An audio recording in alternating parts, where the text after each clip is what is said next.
Today I want to talk about 3 ways to grow in intimacy with God. I was led to write this video after prayer and worship and journaling with God a few days ago.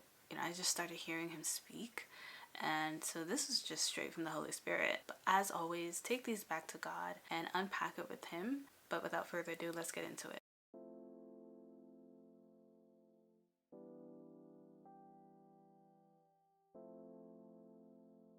So the 3 ways that I want to talk about today, actually I'm just going to talk about one way and I'll do a part 2 with the other 2. But the 3 ways I'm going to talk about through this kind of 2-part series is honest prayer and journaling, healing the heart, and then worship. Now, there's a lot of ways that has helped me grow in intimacy with God. For example, getting to know God for who he is. That's very important when you want to get to know anyone. So reading and studying the word and spending quality time with him. Creating space to just be with him. That has been very helpful. Fellowshipping with other believers. Absolutely very helpful. Practicing gratitude. There's a lot of ways, but again, I feel led to just talk about these 3. So the first way that I've developed an intimate relationship with God is through honest prayer and journaling. This has, and I think always will be, at the top for me, although worship is very close. But honest prayer and then journaling has completely broken the wall that I had up when I came to God. What this does for us is it helps us become, and or explore the most honest versions of ourselves. And it helps us share that with God. James 4:8 says that when we draw near to God, he will draw near to us. And so honest prayer helps us to do that. Here's the thing about prayer. Sometimes it could be intimidating. It could feel intimidating. Sometimes we might feel like we don't know how to pray or what to say, or, we fear that we will say something wrong and offend God. And those type of things hold us back. They hold us back from being honest, as honest as we might want to be. But one thing I've learned about God and have personally experienced is that God is not afraid of anybody's questions. He's not afraid of nobody's thoughts. There's nothing that he cannot handle. Nothing that he can't handle. If you are kind of struggling with being honest with God, a great example of someone from the Bible who was extremely honest with God was David. If you've ever heard of the story of David and Goliath from the Bible, David also became a great king, and he was known as a man after God's own heart. David was for God. He was with God, and God was with him. Their relationship was tight. It was real, and it was intimate. And he wasn't perfect. But he was real with God, and they had an intimate relationship. And one of the ways this is shown in the Bible is through how truthful David is when speaking to God. David was honest about his weaknesses, about his sins, about what he wanted God to do to his enemies. He was honest when his faith was weak. He was honest about how much he wanted God to search and change his heart, and he cried out to him. God was his rock.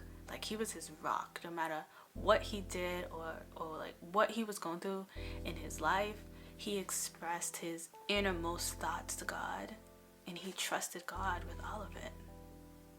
He trusted God with all of it because he knew who God was, and he knew that God was someone who could be trusted. He knew that God was faithful, that God was someone who could deliver him, who had it all under control. And that's what we want. That's the goal, right? We want to build a solid foundation with Jesus to the point where we could depend on him and know that regardless of what we're going through, God has us. We want him to come into our innermost layer of our hearts. We want to surrender ourselves to him, and we want him to have his way in us. So prayer is a way to do that with God. It's our way of communicating with him, and it really opens the door for us to have that true and intimate relationship with God. But in order for us to break that wall that we sometimes have, that wall of intimidation and fear, we have to practice being honest and vulnerable and showing humility. Being honest, acknowledging how we feel, acknowledging our weaknesses, and admitting or confessing our sinful ways, crying out to God and inviting him in for any and everything. Letting go of pride. Letting go of pride. That is a big one, letting go of pride. James 4:6 says, God opposes the proud, but shows favor to the humble. Humbling ourselves before God and making it clear that we cannot do life on our own, that we don't even want to, that we don't have everything figured out. We do need His guidance. We do need His goodness and His mercy. And if we are struggling with wanting His guidance and mercy, acknowledging that as well, right? Just being completely real and honest with everything. When we do these things, it truly does cultivate a heart posture that God delights in. Yeah, and it makes room for God to come in and have His way. So honest prayer really helps build that foundation. And I also want to add in journaling. This is something I do. For me, journaling is an amazing way of expressing myself and exercising the trust that I have in God. Like, sometimes I don't always have the words to say. And for me, I'm naturally a writer. I always say writing is my first language because that's how I know how to really release how I feel. And I think the beautiful thing about God is He knows how to communicate with you. He created you, so He knows how you feel and how you think and how you express yourself and how to meet you there. So when I give myself permission to write out all my feelings with no judgment towards myself, and I invite God into that experience, He receives that as a way I communicate with Him. And He often speaks to me during that time as well. And it's actually become one of the key ways I am able to connect with Him and come up with the content that I share with you all. I talk to God about everything. I talk to Him when I'm happy.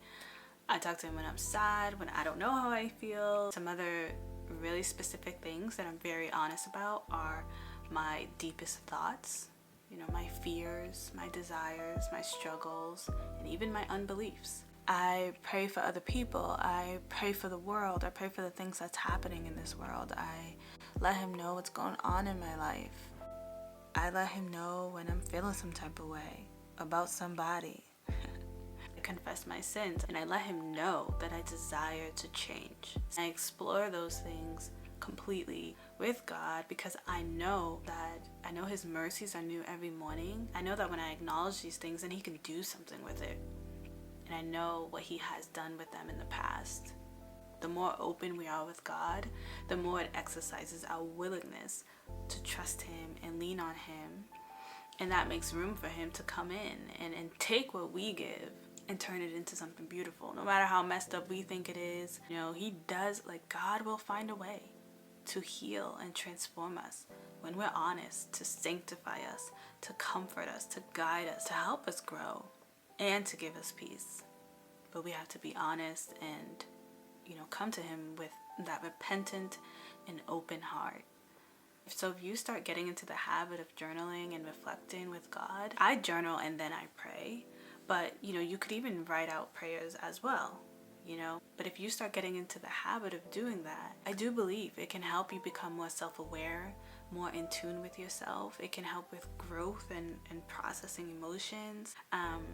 And when you invite God in, it can make for key moments where God can speak to you as well.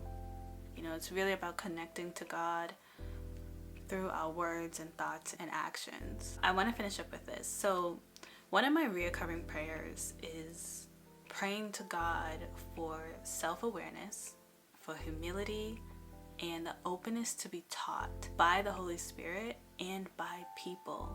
And I think this is important to pray because it's not easy, right? It's not easy to be vulnerable and open, especially to God, to people, to God. But prayer in itself is powerful. And so God can help us open our hearts to Him. And this prayer is a prayer of humility in itself. We are leaning on God for help. We're asking Him. We're letting Him know, hey, we're struggling with this. Can you help us with this? And He doesn't take that lightly. So He can open our hearts to Him when we admit that we are struggling with something.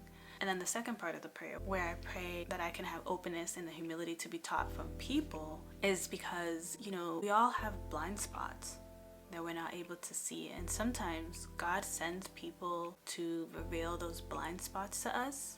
But if we're not able to have the openness and the humility to be taught or shown those blind spots, then we can dismiss what God is trying to tell us through people. Now, of course, we don't want to just listen to everyone and take what everyone says about us. We should practice discernment to judge whether or not it's healthy or, it's really from God. But when someone points something out to us that might be true, we want to be receptive to it so we can bring it to God and ask that He can help us with it so that we can grow.